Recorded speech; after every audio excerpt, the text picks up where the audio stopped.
8 শাখার word committee পুনর্গঠন আলোচনা ও কর্মী সভা, স্থান 7 নং ওয়ার্ড সরকার বাড়ি। প্রধান অতিথি জনাব পলাশ মাঝি, সভাপতি ডেমখালি ইউনিয়ন যুবদল। প্রধান বক্তা মাসুম সর্দার, সাধারণ সম্পাদক ডেমখালি ইউনিয়ন যুবদল। বিশেষ অতিথি আবু তাহের ব্যাপারী, স্নেহ সহ সভাপতি ডেমখালি ইউনিয়ন যুবদল।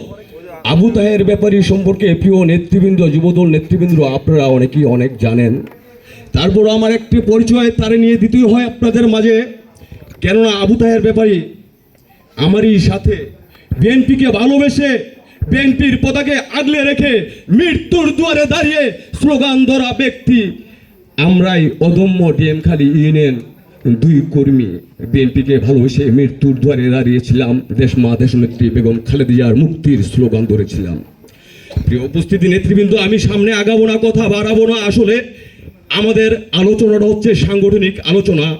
আমাদের যুবদলকে কেমনে প্রাণ সঞ্চালিত করা যায়, আমাদের প্রিয় নেতা আলহাজ শফিকুর রহমান কিরণ সাহেবের হাতকে কেমনে শক্তিশালী করা যায়, আমরা কেমনে আলহাজ শফিকুর রহমান কিরণ সাহেবকে নির্বাচিত করে এমপি উপহার দিতে পারবো, আমাদের প্রিয় নেতা আলহাজ শফিকুর রহমান কিরণ সাহেব আমাদেরকে মন্ত্রিত্ব এনে দিবেন।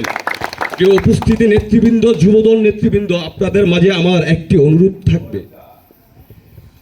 আমাদের মতো খেটে খাওয়া গ্রামগঞ্জের রাখাল রাজার সন্তান, যিনি জীবন বাজি রেখে মৃত্যুর দুয়ারে দাঁড়িয়ে দলকে ভালোবেসে দেশপ্রেম জাগ্রত করে বারবার আওয়ামী দুঃশাসনের বিরুদ্ধে প্রতিবাদী কণ্ঠস্বর হয়েছেন।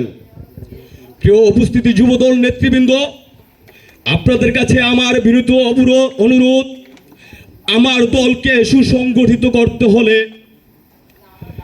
আমাদের প্রাণ প্রিয় নেতা আলহাজ শফিকুর রহমান কিরণ সাহেবের হাতকে শক্তিশালী করতে হলে আমাদের অত্যন্ত গুরুত্বপূর্ণ বিষয় ঐক্যের প্রয়োজন। কেননা ঐক্যেই মুক্তি মিলে, ঐক্যেই লক্ষ্যে পৌঁছানো যায়, ঐক্যেই লক্ষ্যে পৌঁছানো সম্ভব। তাই বলছি, আওয়ামী লীগের কোনো দোষণ নিয়ে আমরা যেন আমাদের ডেমখালি ইউনিয়ন 9টি ওয়ার্ডে জোর গলায় বলতে পারি, প্রিয় লিডার, আমরা আপনার নির্দেশনা মোতাবেক আপনার কমিটি উপহার দিয়েছি, যেখানে কোনো আওয়ামী লীগের দোষর থাকবে না যুবদলে ইনশাআল্লাহ। প্রিয় উপস্থিতি, আমার সামনে অনেক বক্তা আছেন, আমার সাথে বক্তব্য রাখবেন, আমরা শুনবো। তারই ধারাবাহিকতা ক্রমে আমি আর আমার কথা বাড়াবো না, এখানে আমি আমার বক্তব্য শেষ করব।